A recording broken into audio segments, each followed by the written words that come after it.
There is a podcast about an island in the North Atlantic where people have been looking for an incredible treasure for more than 200 years.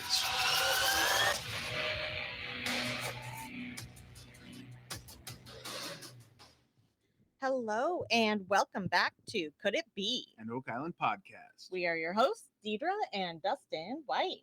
Hey, it's Oak Island Day. It is. We don't gotta tell them like we're late. Like We're not late. you're advertising it. We're not late. We do this on the Canadian Oak Island schedule now. Oh, I knew that. Yeah. So what's up, everybody? Welcome to Could It Be an Oak Island podcast. We're here to chat about season 8, episode 22. Be there or T-square. 22. Yeah. Oh 22. man. I think there's 3 episodes left in the season after this. Yeah. So I had been saying for a while that the 24th was going to be the last episode, but it actually looks like the finale is going to be on the 9th. So, Yes, wait, not the 9th, the 4th. the 4th. May the 4th be with you. That's right. May the 4th be with, May the 4th be with you. And Actually, it looks like, let's see here. Let's just double check I, here. I'm looking at it right now. So May 4th, Yeah. and then there's the 1 hour thing before it. That's right. And then we have our regular. Yep. And then I think the same thing happens the week before. I think so too. So Yeah, but that's in the future. Right now, we're talking about Be There or T-square. we are, And- but I wanted to clear up the whole finale situation because I was like feeling so confident. So Ha. ha. All right, so we had a fun episode. As and, always. really cool artifacts being found Mhm. and surprising dates. So lots of good stuff happening. Geez, most of it, of course, happening in the swamp. So we had a theorist this episode. Yep. And we did some drilling. Yep. Even though it wasn't the money pit. Mm-hmm. I mean, nearish, Yeah. obviously. And then swamp stuff. So where do you want to start? We should start at the money pit. Okay, we're done. Yay, good job. Okay, so do you want to go theorist? Whew, that was a lot there, huh? Got that out of the way. Or do you want to go swamp? Or do you want to go swamp and then end with the theorist? Let's do swamp first. Swamp it is. Because that's how the episode starts. We're journeying toward the swamp. We have Rick, Charles, and Doug arriving on the island. Mhm. And Rick calls Marty up on the phone. Of course. And he's like, we got some exciting news, big brother or little brother. Marty. He'd be I little was brother. about to just yell Marty. Actually, I kind of did. I meant to say Bravo Tango. What does that even mean? That means like, did we find it? Is it Bravo Tango? Well, what's Bravo Tango though? Like, I don't get it. I mean, it's a military Is thing, that like but I don't know is that that a Bravo Tango. It in the probably means good job. in the Tango. in the military? If you find something of great value, do you yell Bravo Tango? Is that it? No, I think that's like more of a. You know what? I had no idea what that meant. I just thought it was funny that they started giggling over it. I'm So, sure I'm they sure it means something. understood Yeah. that it meant, did you find it? And he was like, oh, no Bravo Tango. No. Yeah. So Rick has Doug bring Marty up to speed about their findings in the swamp during the last episode, where Mhm. they found wood, A ship's railing? ship's railing, Really? in the muck of the swamp. Mhm. Yeah, really. Really? And so About Doug- 10 feet down. Yeah, Doug told him it was 9 to 10 feet down, and they brought up what appeared to be a finished piece of wood. Mhm. And Marty asks, "Really?" Like, Like he's shocked. did they not tell him? Like, That- so like It Rick was doesn't later just in the day. yeah, Rick doesn't like just shoot Marty a text being like, "Hey, we found something crazy, brother." Apparently not. Like he wants to really tell him later after they've already dug the ship up. I guess Ship maybe you know up. what. Rick was probably tired, and Rick doesn't ever stop, but he was probably tired. And if he would have called Marty and told him about it, he'd be like, "Get back to work, big brother." He didn't want to tell him to go back out in the dark and like Well, get it to would work. have still been light in Michigan, where Marty probably was at the Mhm. time. Who knows? Oh, that's funny. Yeah. Yeah, it would make. I was thinking the back to work, same big brother. thing. I was like, geez. But you would think if they didn't call you like that night, Mhm. you should know it's not a Bravo Tango. Yeah. Oh, he knows. Unless he's already like, hey, I'm fleeing with the Brinks truck. He would know. All right, so yeah, Doug confirms that, and he tells Marty that what they found has a potential to be very, very old. Mm-hmm. And Charles takes over the phone call and tells Marty that Billy was riding on some wood, and he didn't know whether it was a platform or some long pieces of wood, but there's something that's down there that he hasn't hit the bottom of yet. You know, they haven't got to the bottom layer, Mm-hmm. and Marty was like, "Wowzer, Wowzer. wowzer." It's like that's a good one. I feel like I should have gone in and got that as a clip though. So when there's like something awesome, I can be like, "Wowza." Okay, you know what? You have the ability to when this recording is over. Mm-hmm. Knock yourself out. Maybe I will. All right. So Charles tells Marty that on this day, what their plan is to do is to expand that hole and take a better look and get a piece up. Mm-hmm. So that's what It's not just a rail. that's their deal. And Marty said, "Is this classic or what? What is it with this bloody island? Was he channeling Gary? Something That's Gary would another say. clip. What is it with this bloody island? Yeah, the rain is closing in. Gee whiz. Right? Yeah. The rain must be lucky. Yeah.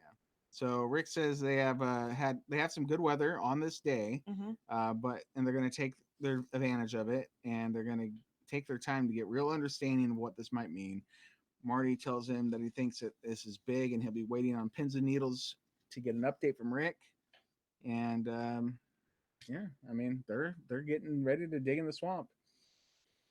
Man, it's so weird still because like they've always been wanting to dig in the money pit, focus all their energy in the Smith's Cove a couple years ago, and now it's a swamp. Well, both of those places we had very solid history of something being there, Yeah. right? Oh yeah. So the idea is to chase it. The things with Smith's Cove is to be able to confirm, Hmm. right? And be able to get current data on it, its locations. Steve's going to GPS it. What? He's And gonna what? I'll grab my GPS. I'll get my GPS. he's everywhere. He's everywhere. Um, so I can press that button too. it's well, there's not a bunch of Steves everywhere, but he runs amok. Yeah, they want him everywhere though. Right. So right now he has to be everywhere in the swamp because there's a bunch of stuff. There is. And I mean the whole reason they were digging there is they're trying to get an idea of what that shoreline looked like. Yeah, yeah. It's gonna. Whoop, I I mean, want my phone. Yeah. So it will be. I don't know. It's gonna be tough for them to ever figure that out completely. I mean, they're south of the ship-shaped anomaly, Mm-hmm. and it's just this whole thing's bananas. The swamp. BANANAS.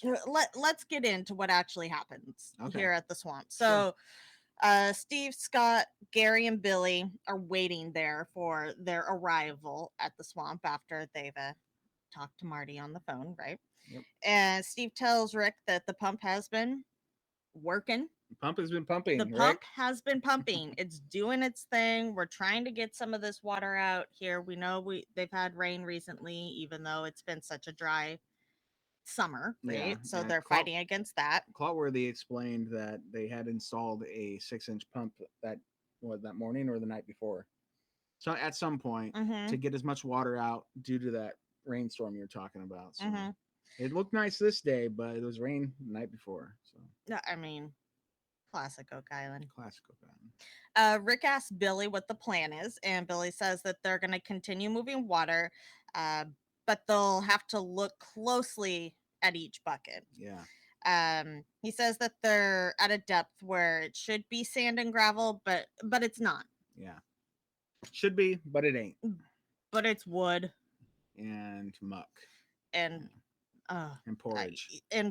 Well, so says Scott. Yeah, Scott says it's porridge. Yeah, we'll get to that at some time. But... Well, Rick says they should take their time, go slow, let Gary metal detect, allow Steve to take all his elevations. And he's like, yeah, that's what I do. I take elevations. And he says, oh, come on. I'll grab my GPS. I'll get my GPS. I think that's actually where that clip came from. Sorry, now I lost my spot. Yeah, and Charles is gonna hang out there with Rick and put his eyes on what's going on. Yep. So while Billy's up there, they need someone to, when they're doing the precision stuff, to keep an eye on what's coming up. That's how they found that piece of wood, was Doug. Well, Doug was in the excavator with him, and he Extra he eyes. gets in that position this day as well. So yeah. Mhm. All right. So in a little side interview, Rick was talking about the bucket sliding over what they were trying to get to on the prior episode, that the wood and whatnot. And he says that you shouldn't dream about the artifacts until you can put them in your hands. But we are. but I we mean, are. I'm sorry. It's what we do. I'm sorry, Rick. The dream away, dream away. Yeah. So they're digging. They're kind of getting down to depth, and Billy asks Scott if there's any way to get the pump running over here, and he says no, because it's all just like porridge, like you said. Like it was so. It's thick. The consistency was not going to work with going through that pump, and so Rick says they'll just have to dig the stuff out. So they're going to get that slop. It looks like slop. It does look like slop, and with it being so wet, and they're putting a hole, just right in the middle where there's not really any structure. It's unstable. Kind of like you. Yeah, that too. But they didn't have anything to help stabilize the ground. I've got ways to stabilize myself. Thank goodness. Woo! Anywho, Billy continues digging. Doug spots a timber. Uh-oh. What? What? Could it be? Running parallel, and Steve spots it and notes that it's like a really large, it is a big timber. Yeah, it was. And it's going to remain a hidden gem for a while, unfortunately. I still think these look, it's big, right? It doesn't look like a ship, in my opinion. Oh. To me, it doesn't look like it would be moored in to me, I'm guessing more like the structures in Smith's Cove. Obviously, we're not going to know more until this next year, but how many 15th century or 16th century ships have you seen lately? All of them. Okay. I've seen them all. All right. Well, I'll take your word for it. How many have you seen? Do you think it's a ship? I guess that's just a few. It's not the ship-shaped anomaly. I think it could be. I could think it could be part of a ship. Why not? What else is going to be? I'm just saying it's not part of the ship-shaped anomaly. Right. It's too far south. Maybe it is. Maybe it's a. It's another anomaly, obviously, but it's not deep enough to be able to have been picked up by the seismic. If it's only at 10 feet, and seismic is usually best at what were they? I thought they were saying like 50 feet and down, right? Yeah. 50 feet is shallow in the big scheme of things. Yeah, and they're about 10 feet down. So for Steve's stick. Don't know. But maybe if the seismic data that they got back just didn't really show much above, the 50 foot and up, and it actually did extend in that area. It just wasn't visible on seismic.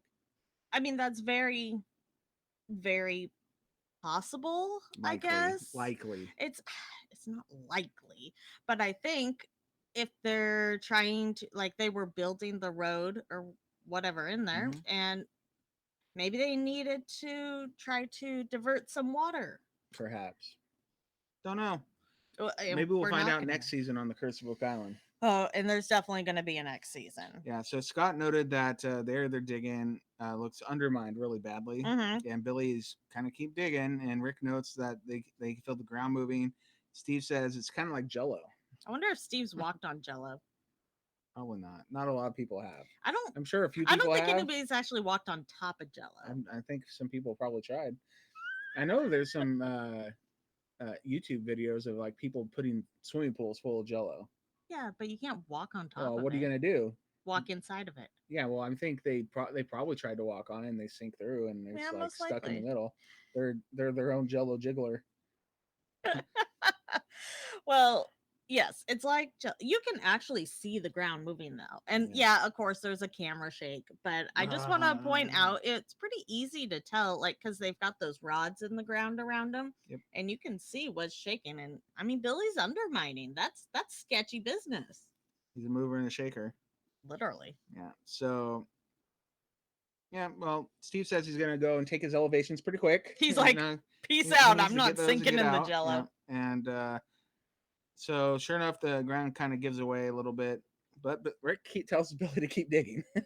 Get to work. I don't care. I want to get I to need it. answers. Yeah, but there's a bunch of water starting to trickle in, and then Rick finally says he's not sure if it's worth continuing anymore because um, the water just keeps finding a way to recirculate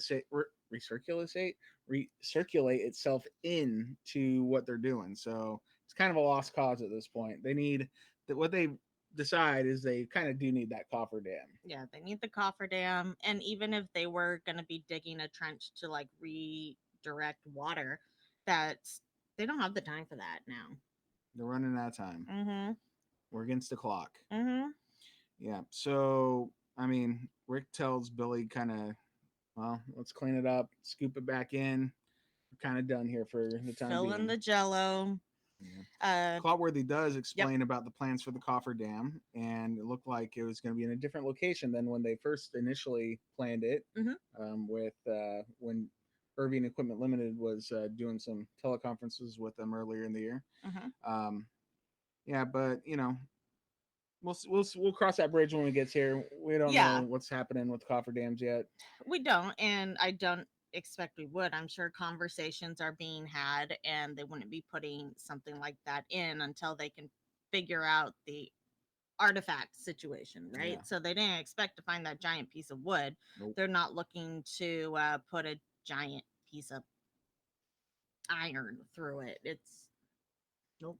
no, and the one they showed, like completely encloses it, Mhm. which makes me. It looks like a giant swimming pool, like a Mhm. square one. I'm like, man, if you want to work inside of it, so you have to leave your equipment in there if you're gonna use like a billy trowel. Or you crane it in. Mm-hmm. Well, you can't crane them in like every day too, No, you crane it in once. naturally. But I'm also thinking, man, you gotta like climb. You got your little stairs every day. You're like, I gotta climb the cofferdam. Yep. No, that's what they It do. just It's it part seems of like a new workflow. part of their life going forward.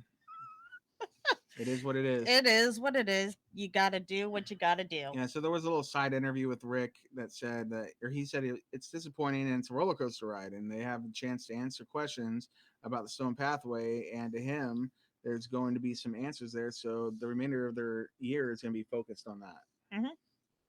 Go with what we already have, right? Follow Yeah. the evidence. Mm-hmm. That's what Dan would have said.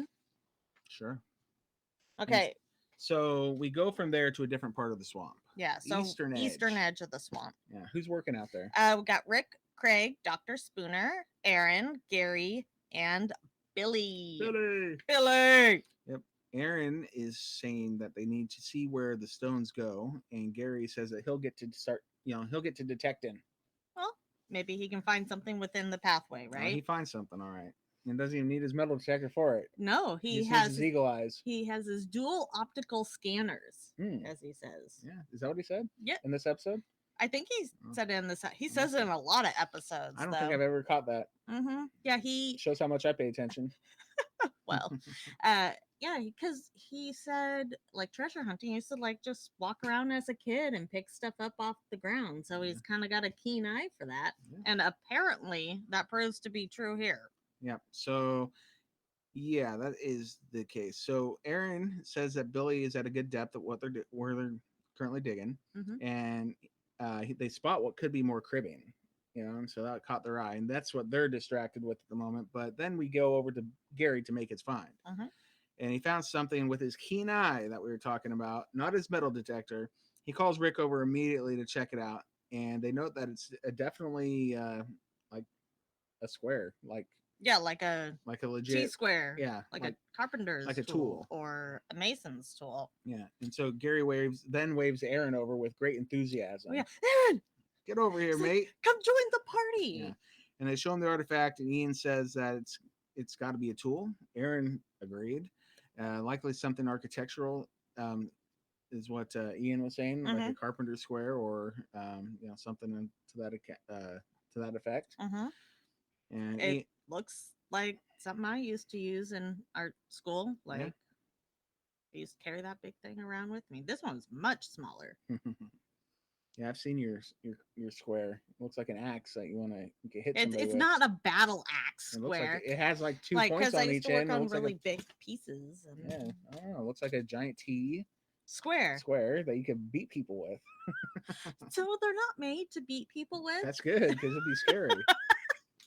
I mean, I'm sure someone has been beaten with I'm sure it one. has happened. Yeah, I have no doubt, not by you. but not by me. Good. No, it makes it unsquare. So might want to use something different. Yeah, Ian says that this is something that they can date, so it might be more important than they even think at this point. And Mm-hmm. it's like, yeah, That's a big deal with it being wood. and maybe we get a date on it later in the episode. Mm-hmm. Yeah.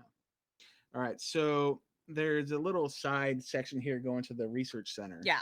Marty arrives to check in with Doug and Gary, and they show him that wooden artifact, and that was found by Gary, which Marty calls cool. Like Mm-hmm. it is cool and exquisite. And he asks what they think it is, and Doug says that he's looked through shipwriting tools, old carpenter tools, and it came up as a stonemason's tool. To Dun which, dun dun. yeah, Gary replied, "Bloody double hockey sticks." That's what Gary was saying. Oh. Yeah. So then what happened? Marty says, obviously, it's used for right angles. I concur. Mhm. And Doug says that form follows function. So, Yeah, that's what we all thought. That's yeah, what they right. thought, yeah. That's how we got to the fact that it's a stonemason's tool. Yeah. And Clotworthy, of course, goes on to remind us about Oak Island and Freemasons and the connections there. Yeah. And Marty calls it really cool. Says it's nicely crafted. Maybe Masonic connections. Could it be? Maybe. Mhm. It's useful. It's practical. I find it interesting that it's over on the side that they also had the potential Yeah. plumb bob Mhm. come up. Yeah. I forgot about that. We haven't talked about that in a few weeks. Let's see here. What else came over on that side? We had the ring bolt. We had like the stone that had a chunk taken out of it.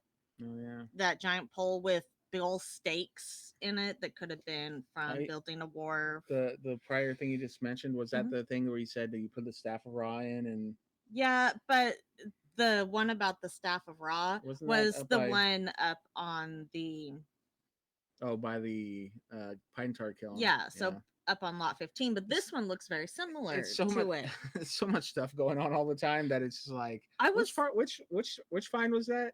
And people Mhm. think that they don't find anything and they don't No, ever make it's any discoveries. oh And I'm my thinking gosh. I can't keep track of all the discoveries. It happens so often. Well, I kind of have this weird I have this list going kind of location and what's been found Okay. where, so that at the end of the season we can have a little bit of a Are you gonna give it conversation. to Guppy so you can add it to his interactive map?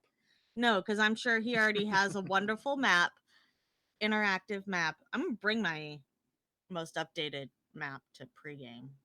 Ooh, pregame tonight, Pregame tonight. 5 o'clock Pacific, 8 o'clock Eastern. Exactly. Oak Island Podcast at Facebook or Oak Island Pod. No. Facebook.com/Oak Island Podcast. Yeah, that right one. there. Right there. Be Right. there, T Square. That's right.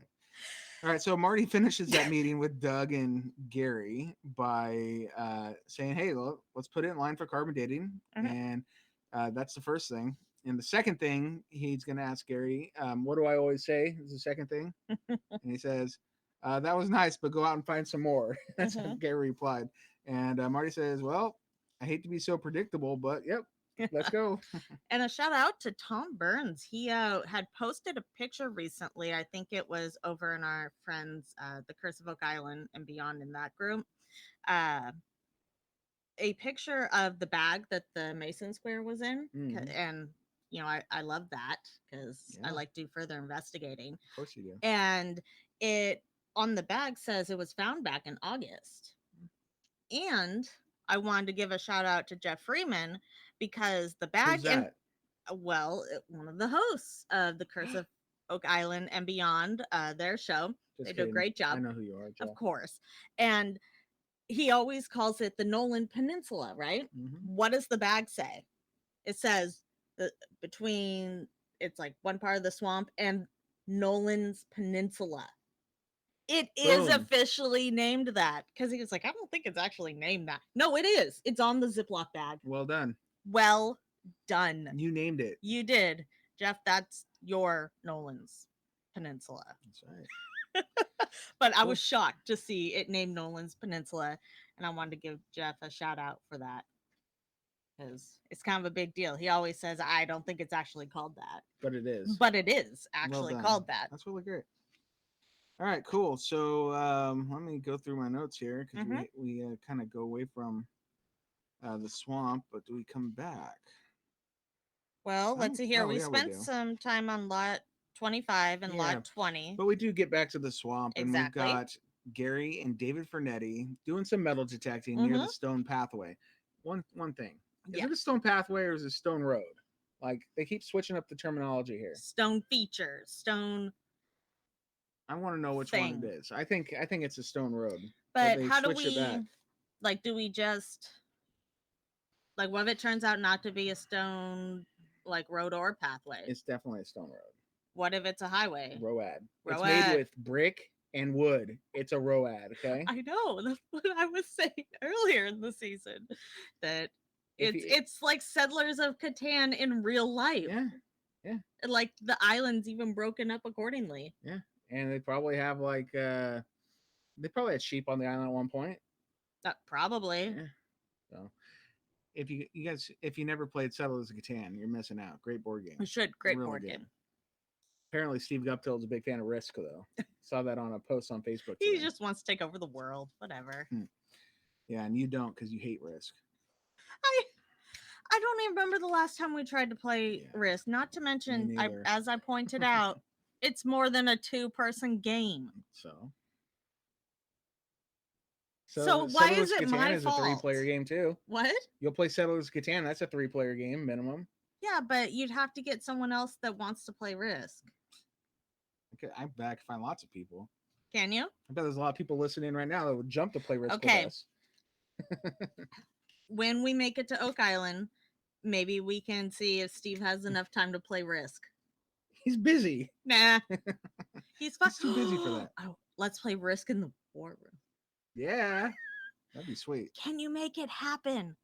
Oak Island peeps. Yeah. That would be epic. That would be. All right, let's go back to the swamp. Okay. All right, so David pulls out, like, they're doing that metal detecting. David had found this long piece of iron. It's like 3 feet long-ish. And Gary calls Rick over immediately, and Rick's like, they're like Flash, seem like. Right. Yeah, he says he doesn't need to ask what they found because, well, I can see it. It's huge. It's huge, yeah.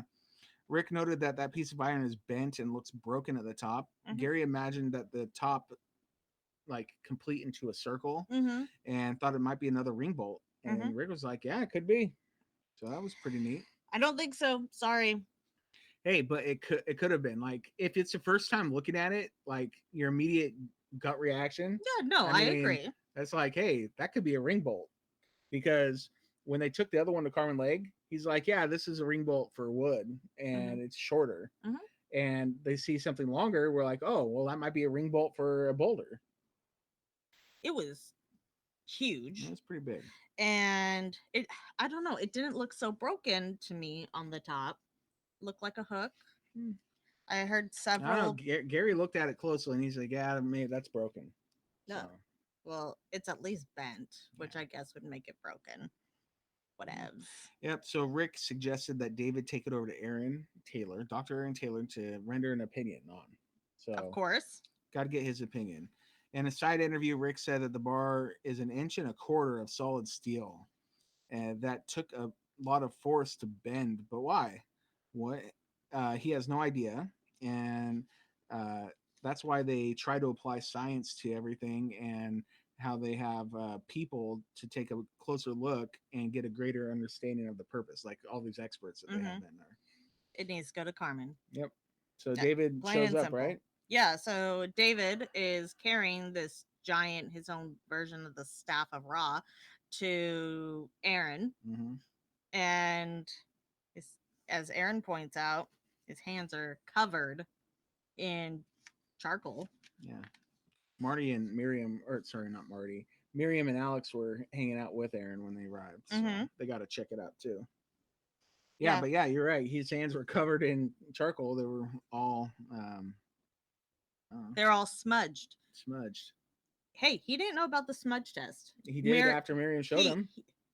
Well, Miriam's the one that showed him about the smudge no, test. was it him that? Yeah. I thought it was Alex. No, No, I it's guess it David. was him. So David found he's the fire carrying pit. it, Mhm. and this is post smudge test.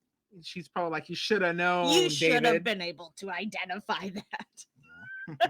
So it was definitely burnt if he's covered in charcoal, just carrying it from the swamp over there. Mhm. And Aaron, first thing, besides noticing that and the fact that it's been severely burned multiple times, or in the burning down of a structure, it'd be something to do with large ships.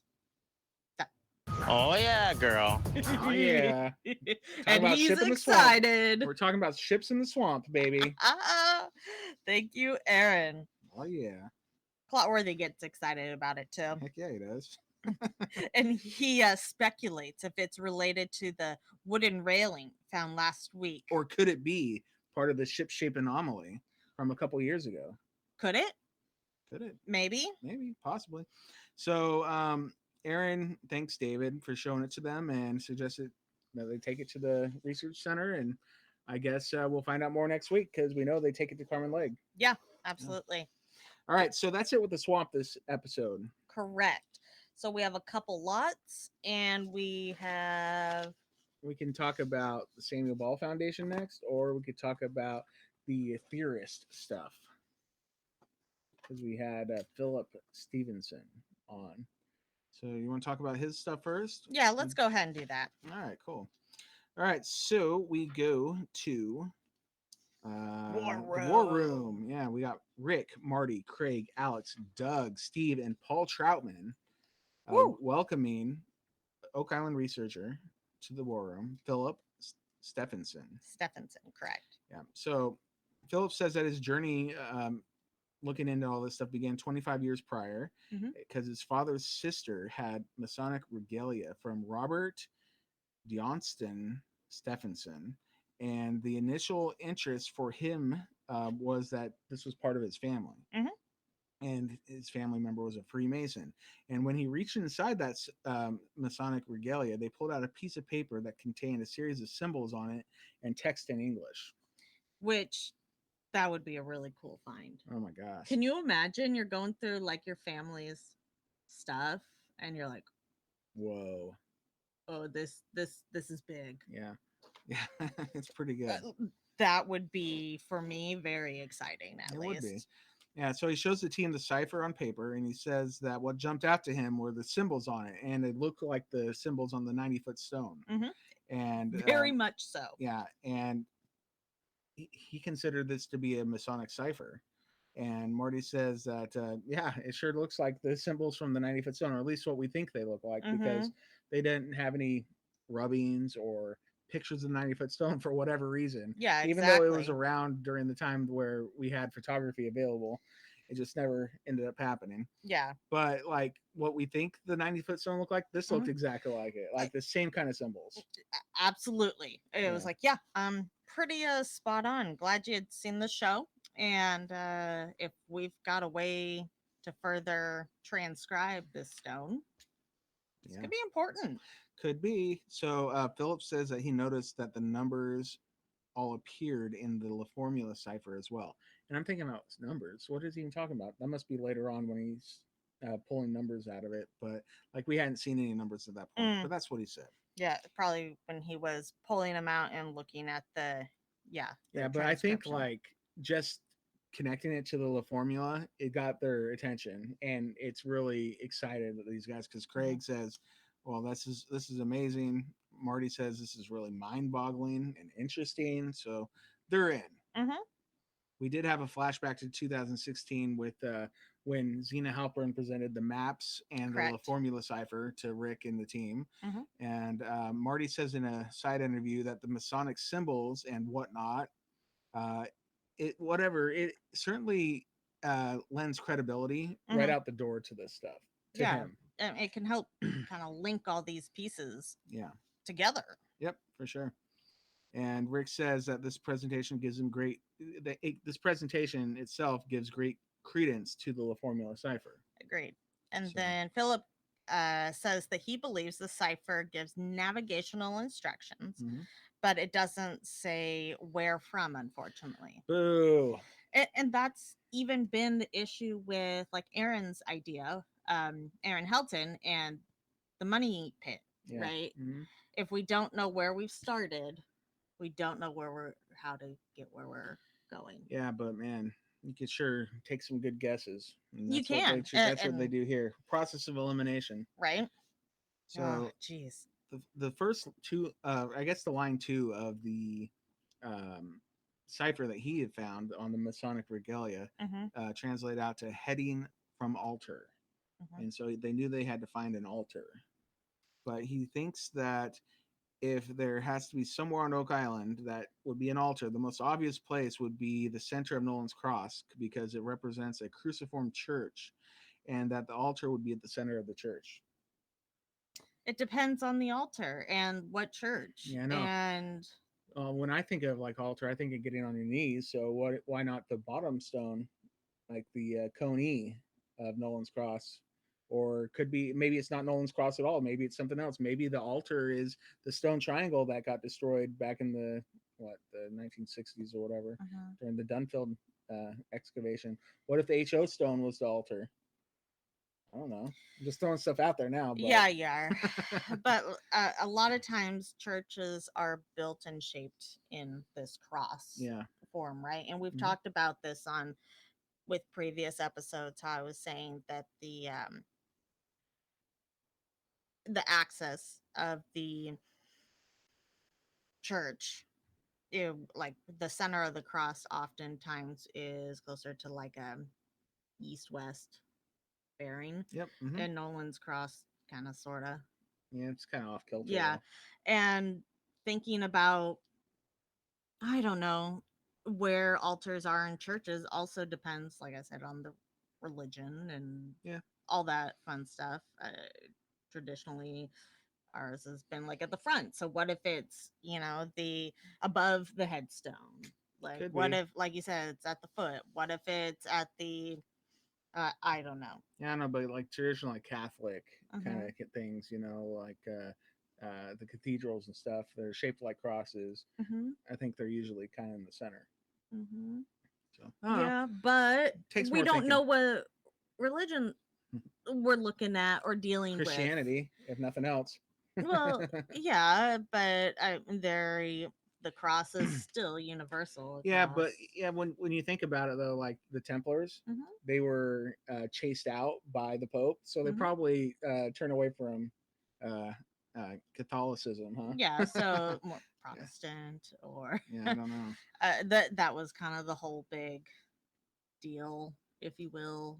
Big deal, yes. So there's so many things, and the altar, depending on the language, but they did say that it was in French and they translated to English. Depending on the language, you can also have like a breakdown in communication there. What does altar mean in this particular instance, and is it a symbology situation? Right? It could be. Could it be? Could it? Be. All right, so we have Clotworthy recapping Nolan's Cross and how nobody's quite sure what it represents, but many people consider it what they believe is that it indicates that the treasure is of religious origin. Copy that. Yeah, possibly. All right, so, and hopefully, I need it to be the Ark of the Covenant. All right, so Philip, the theorist, believes that the Templars found religious artifacts, so they brought them to Oak Island. He thinks he knows exactly where to find them. That gets their attention. Dun, dun, dun. Yeah. So Philip explains that when you navigate from the altar, if geometric north is straight up, then the first line of the cipher reads minus 21 degrees. All right. So then he says, he explains it being 45 degrees minus 21 degrees gives 24 degrees at a distance of 522 feet. And I'm thinking to myself, huh? Like I didn't get where he. I haven't gone further into this yet. We're just gonna like yada yada this for now. Well, maybe we're gonna explain the numbers say what the numbers are, because we can always have another discussion and go further into Yeah, like this. literally, I took notes and I watched this and I was like, I have I don't know where not- they got that 45 degrees, but I'm sure it's something I'm just missing. So then they give the next heading is 145 degrees minus the 21 degrees that, because that's what the Mhm. cipher said. And it gives 124 degrees at a distance of 1,065 feet. See, like, this is stuff where we're like, okay, but we didn't see how they got there. But Mhm. earlier on, when Okay. I said he was talking about the numbers, this must be what he was referring to, and we just missed something. 'Cause Yeah. they literally have 5 minutes to explain it all. Well, and I'm just looking at, so if we're using the headstone as the altar and you're taking straight up as your geometric north, that's going to intersect the 90-degree angle at the headstone. Okay. Half of 90 degrees, 45. Yeah. And then if you're negative and your first step is to start with that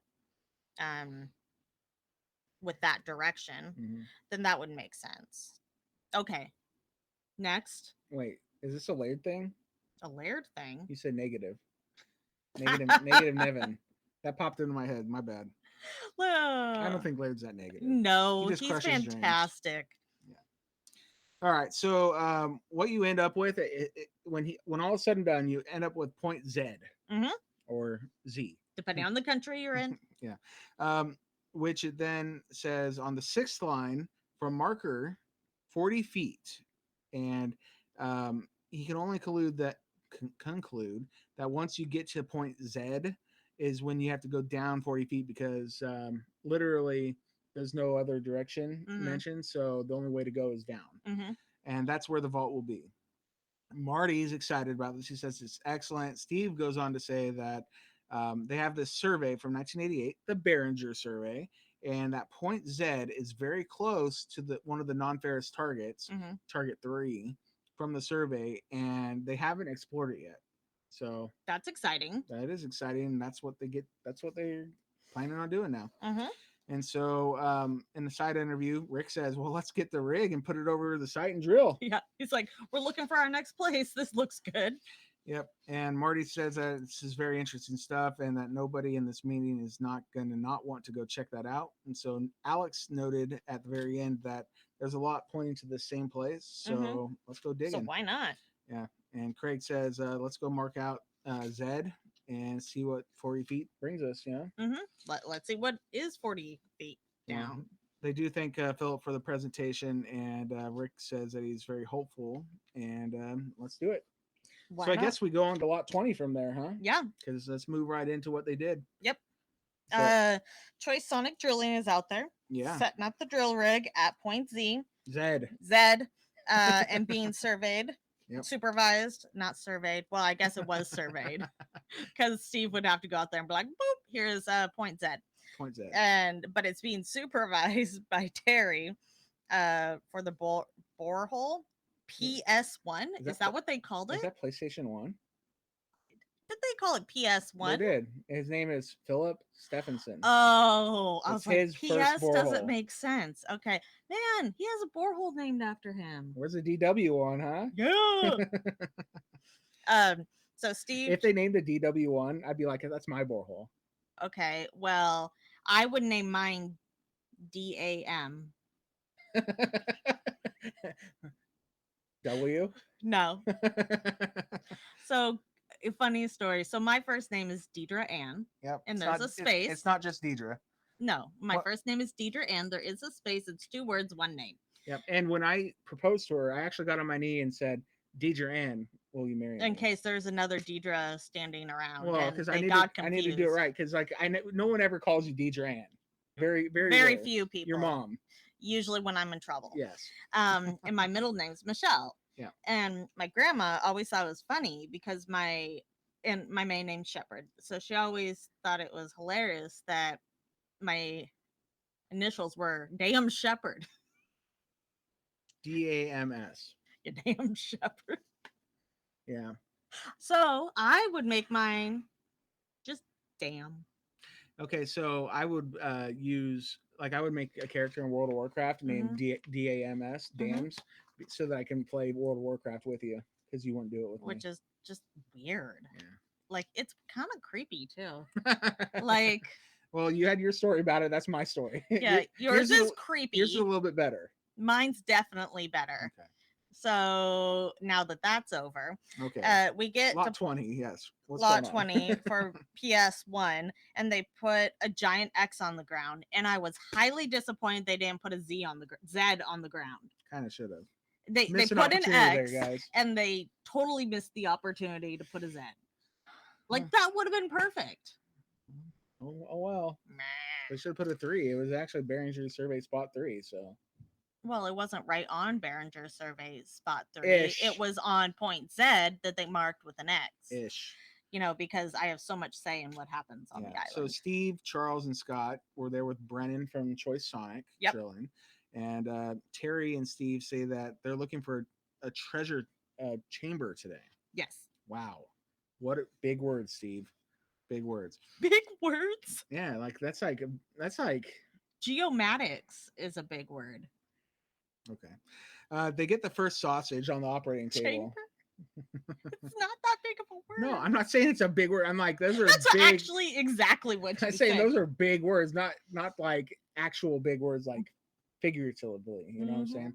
All right. So they get the first choice sausage on the operating table. Charles likes what he's seeing. Good. Terry says that he doesn't see any signs of disturbance. So far so good. So far we're not disturbed. If they're tunneling in, they don't want this spot right here messed with. So that's good.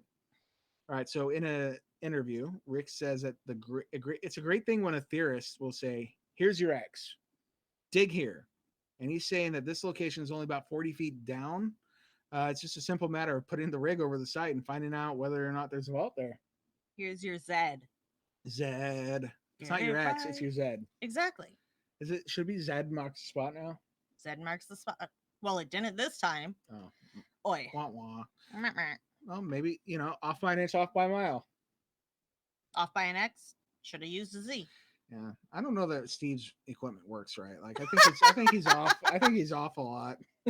Just kidding, Steve. Because it's his equipment. It's supposed to. No, Dan Hensky He's the one needs to measuring it tell all. him where to go. Yeah, where's Dan Hensky? It's barely been around this season.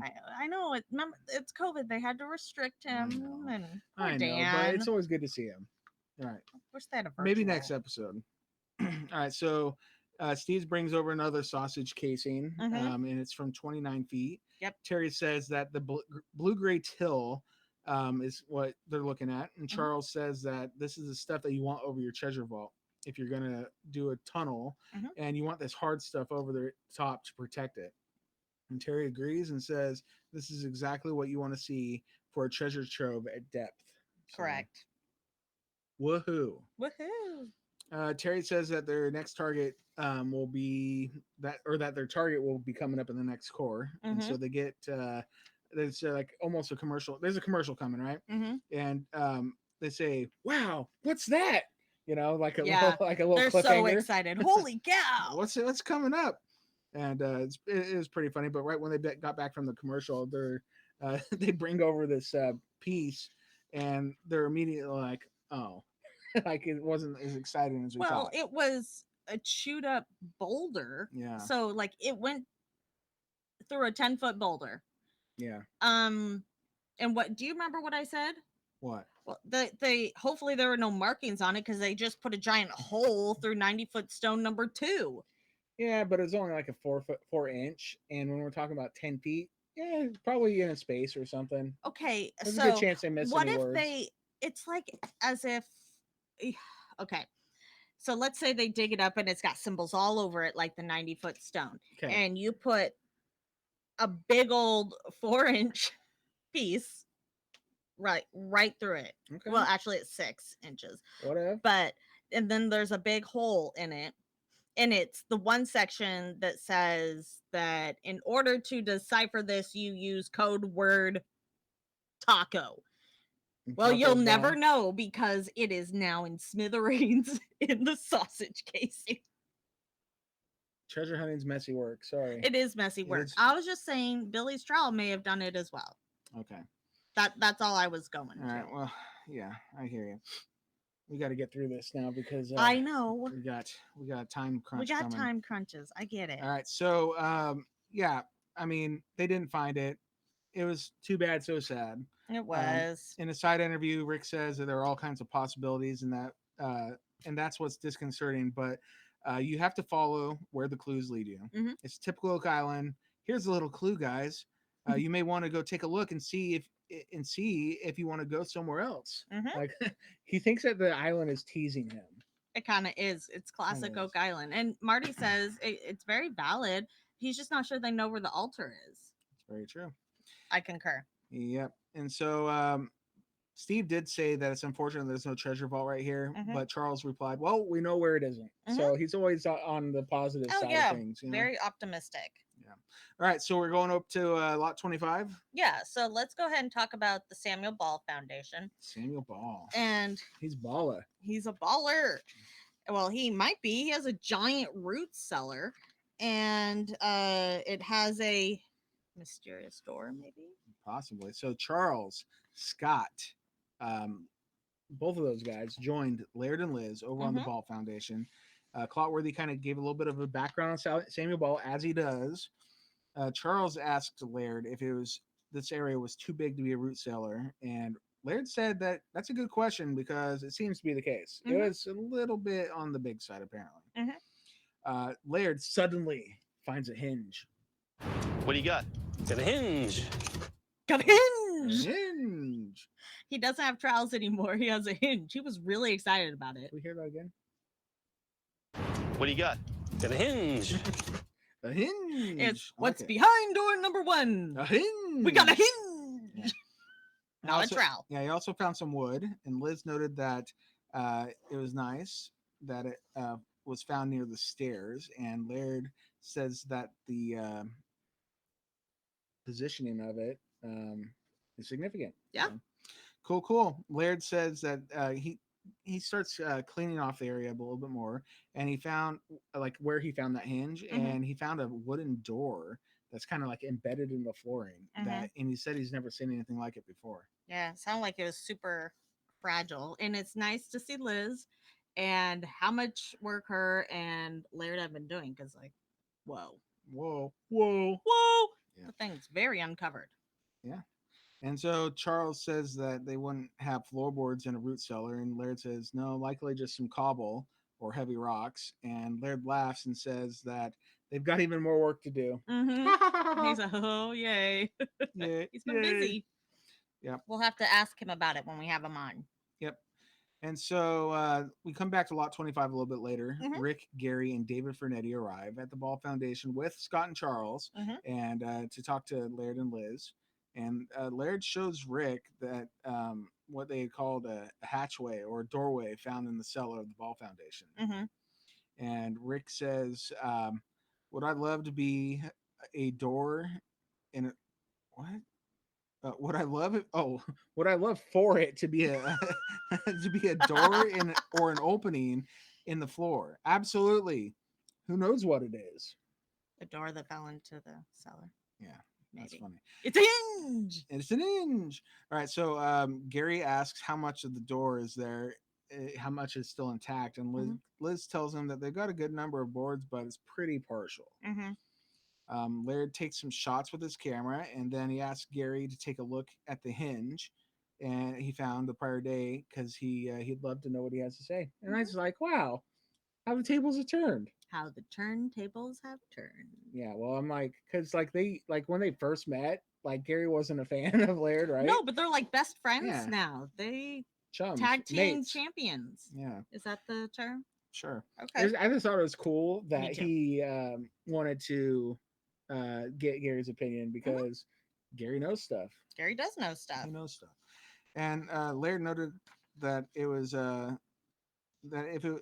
noted that it was small, and Gary agreed and said that it might be too small for a cellar door, but he speculated that it might be a strap hinge like you'd see on a chest or a box. Gary, always with the treasure connections, right? Well, yeah, of Always course. has to pull He's a treasure back the hunter. treasure.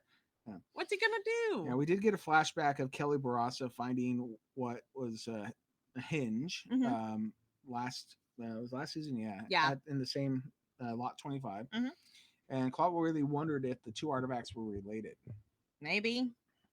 Could it be? I mean, they were on the same site. Yeah.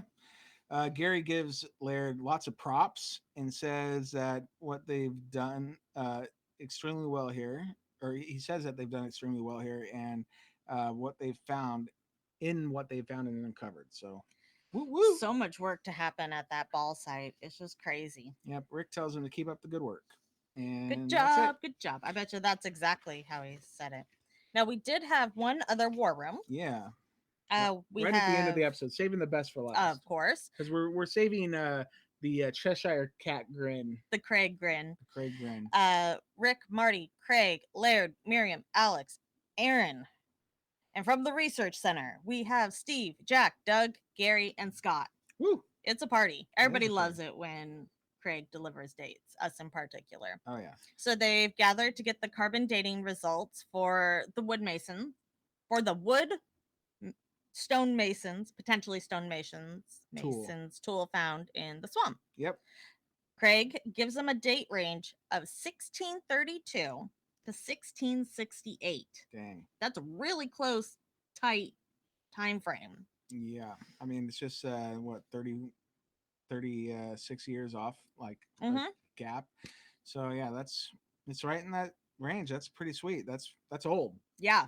It's pre-searcher. It's pre-money discovery pit, of the money pit, which is great. And then even Marty points out that the tool could have been used for many years. Maybe it was used for 10 years before or whatever. It's still a long time for a T-square. Yeah. Right. Well, he also asked Aaron about it, and Aaron was like shaking his head and kind of laughing, and he said it's a lot older than I thought it was. And he wasn't optimistic that it was pre-searcher, but he's happily surprised. This is his first rodeo as far as this year with the island, like, messing with him. Get used to it, Aaron. If you're there for the long haul, get used to it, bro. Classic Oak Island. And then he's thinking, whoops. Oh, yeah, girl.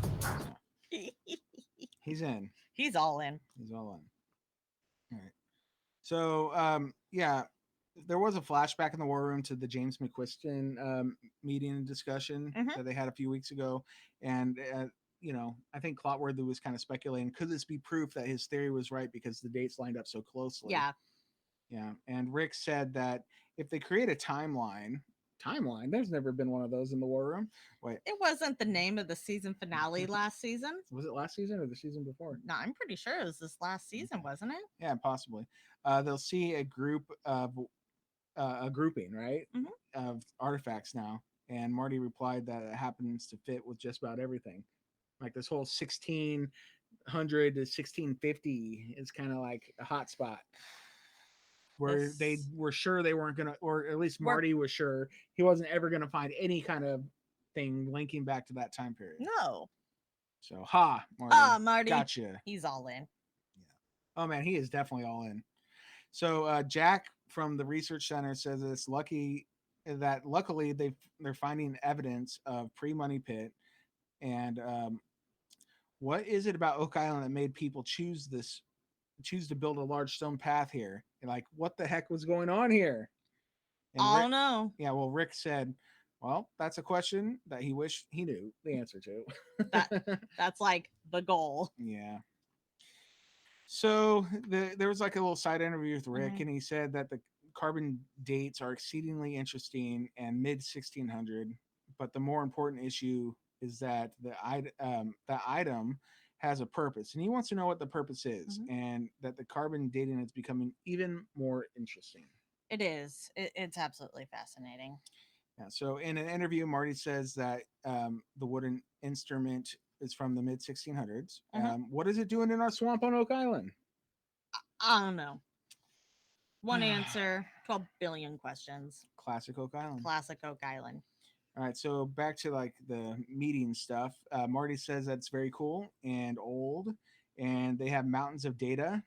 You would have heard of him saying that a couple of years ago. No, you wouldn't. Like he was driving down the road, I think at the beginning of season 5, and he's like, or season 6, and he's like, hey, I'm like, what, 40% that something happened? Yeah. And it keeps climbing. Now he's saying, oh, well, he's climbing because he has mountains of data now. Yeah, he's like says, 100%. Something significant happened prior to the discovery of the money pit. Naturally. From his own mouth. All right. So Rick says that he thinks that they can all attest to that, and everybody does agree. And I think the camera lingered on Laird for a second, and he's nodding Even because Laird I'm agrees. yeah. Well, it's It, do you have the we don't have undisputable? an indisputable one. Oh, I'm sorry. lame. We used to have the undisputable or indisputable button. Well, Oops. it's indisputable. It's just the way it is. It is. All right. So Rick continues saying that they have an agenda in the southeast corner of the swamp, and finding the X marks the spot where the pathway ends. And Aaron agrees. And Rick Everybody did finish agrees. up by saying that they are hopeful, and he thanks everyone for continuing to puzzle over all of this, and he's grateful for everybody. And you know, I was thinking about that earlier, and I'm like, man, what a good guy. He's just so appreciative Seriously. of everybody. Yeah, and he is a hard worker, Yeah. big heart, Yeah. like great guy. And he just shows like he cares. Mm-hmm. And he's like so thankful for what everybody pours into this. Mm-hmm. And I think to myself a little bit, I don't want to pat myself on the back or anything, but like, and Dietrich hates this.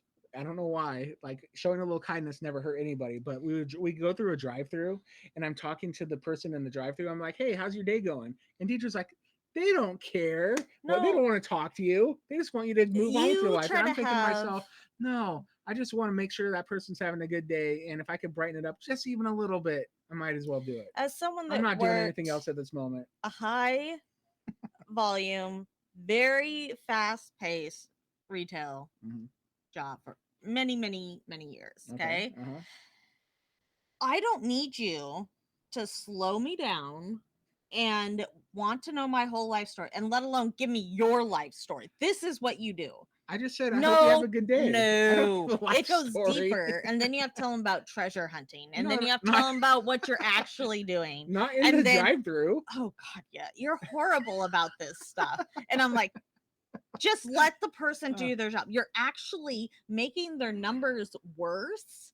So then their boss is gonna be like, why are you spending all this time doing this? Well, this Mr. Chatty McChatterson wants to give me his life story, It's and not no me life give story. What are you me talking his, and so I just- that's the I problem just think I'm have. being super nice. You I'm are. caring If about these there's a people. way to be nice and courteous and tell someone to have a great day, like I'm pro that. That's good.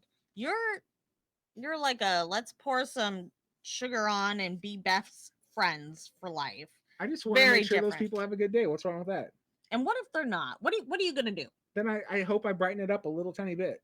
That's my goal. Or maybe you Hey. just brought up the fact that they're miserable, No. and now they're more miserable. No, I don't say, "Oh, it looks like you're having a bad day. Let me brighten it up for you." No, I just say positive things and be like, "Yeah, well, I hope you have a good day too."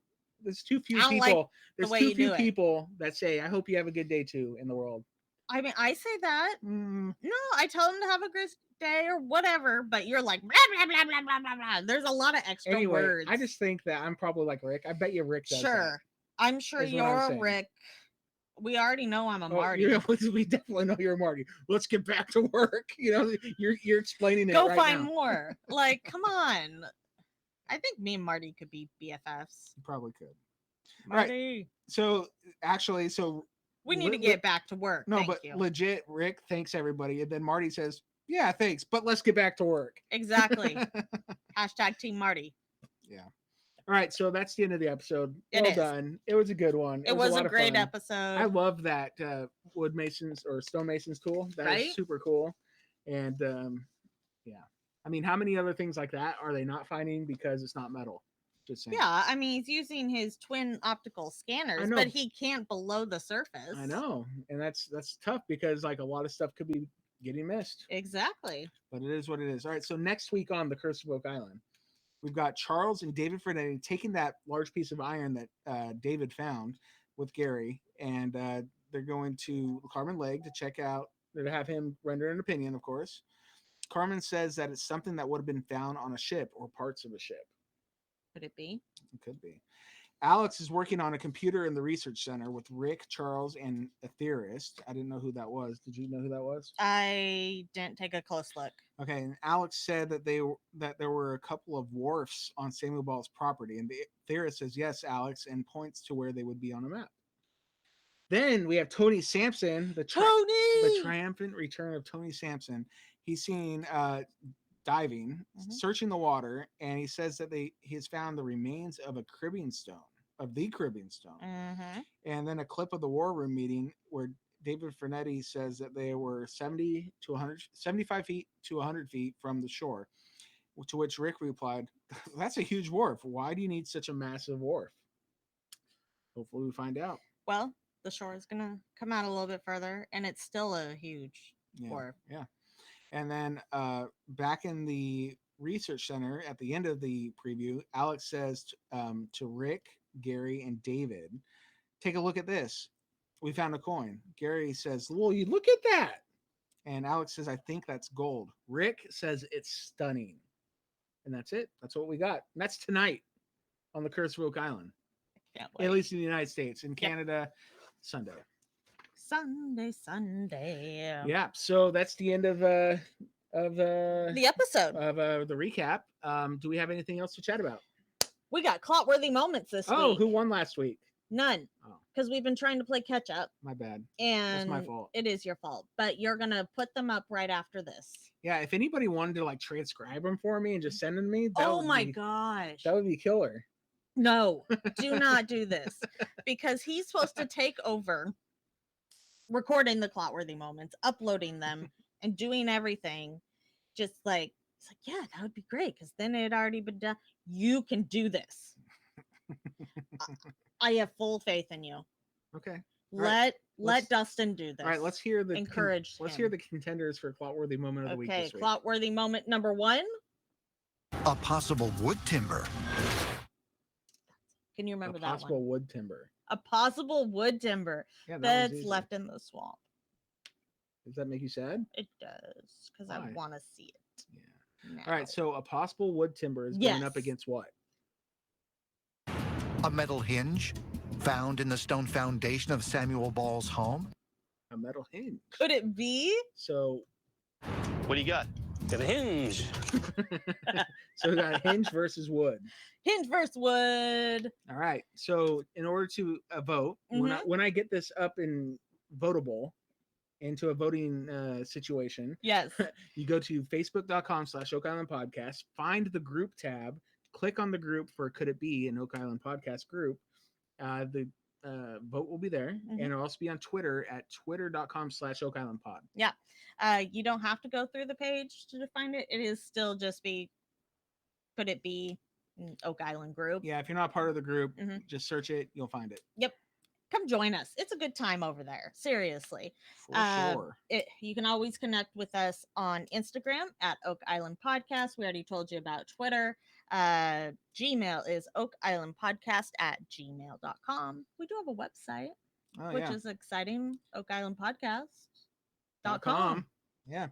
We do have a couple of 5-star reviews on Apple Podcasts. All right. So the first one is 5-star. It's from Tilda Jean. It says, "Just an FYI." And it says, "Not the proof is in the pudding, but the proof of the pudding is in the eating thereof." Wow. Deep. That's it. That's the review. Or that's the 5-star Oh review. my gosh. Wait, we were talking about Jell-O, not pudding. That's this episode. This is from weeks ago. ago. Man. All right. So then we also had a 5-star review. That was deep. Thank you. We had a 5-star review from MD Duggan. Okay. It says, "Great show. Hosts pay close attention to the show and always stay upbeat and keep the fun in the hunt. Check them out." Aw, thanks. Yeah, that's awesome. Thank you so much for You guys are the best. Like, that. we appreciate that. Yeah, and let me see here. We do have some emails.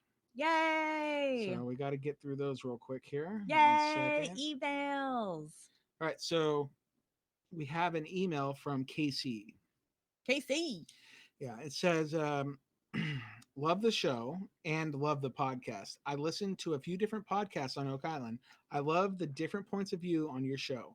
Thank you for being fun." Aw, thanks. Thanks, Casey. That was awesome. And we got another email. These were emails sent to us from our from our website. Awesome. Yeah, I checked. I looked at them so that they would disappear, so you couldn't see them. Gee, thanks. Because I wanted to surprise you with them on Surprise! the podcast. All right. Okay. So then we have another podcast or another email from podcast listeners, Carolyn and Mike. Great. It says, we love your podcast. Thank you for all the hard work you put into every episode. It helps us relive each show, and we are always amazed by how thorough you guys are. Very. Yeah. You guys have such a great dynamic and are so entertaining. While we never look forward to the show's season finale, you give us something to look forward to with the postseason interviews. Thanks again, and keep up the great work. Heart, heart, heart, heart, heart. Oh, thanks. Thanks for all the hearts, Mike and Carolyn. I know the feeling. Like, I'm not looking forward to the season finale, but I am. And I'm looking forward to the postseason interviews. Yeah, we're gonna get a lot of good people on. Yeah, I Like can't Bang wait. Bang Bang too, I think. Yeah, I've had a couple things. One I'm kind of shifting the scheduling on, and then a couple of them are set. It's a lot of wheels that Yeah. are turning. Yeah, so all of them are gonna be awesome. But Well, we yeah. do have one special interview that's gonna be so epic. Well, Well, maybe they're all gonna be are epic, you but talking about the one I'm trying? oh, it's gonna happen and it's gonna be epic. So You have way more faith in me than I do in me. why wouldn't I? I don't know. Yeah. Maybe you shouldn't. Set the bar a little lower, No, please. no. You've proven to me time and time again, when I set the bar here, you go beyond it. I know, so- but if you keep raising the bar, then I can't go above it. Okay. Well, that's it for the episode, I believe. That is it for the episode. You know what? There is one final thing. My bad. Oh my goodness. Well, we have a new patron. We have a new patron. Jan is a new patron. Thank you so much. Jan, thank you. So if you want to be cool like Jan, be cool like Jan. You can go to patreon.com/OakIslandPodcast and you could be a patron and help support the show. Yeah, help. You know, we have to pay for prizes. We have to pay for Yeah. That's all what the it basically does. It pays for Oak Island trivia prizes, and maybe Well- someday we'll upgrade some equipment and stuff. You know. Yeah, we also got to pay to host the platform each month and Yeah. pay for the website and It's- all the stuff. It's not free to do a podcast. No, but we love you guys. Yeah. So thank you so much. You guys are wonderful, and I think that's it for this week. That's it. So we will see you tonight at 5 p.m. Pacific Standard Time for 8 p.m. pregame. Eastern. Exactly. Yep, pregame for season 8, episode 23. Yep. All right, so I guess that's it. All right. Well, until next time. Could it be?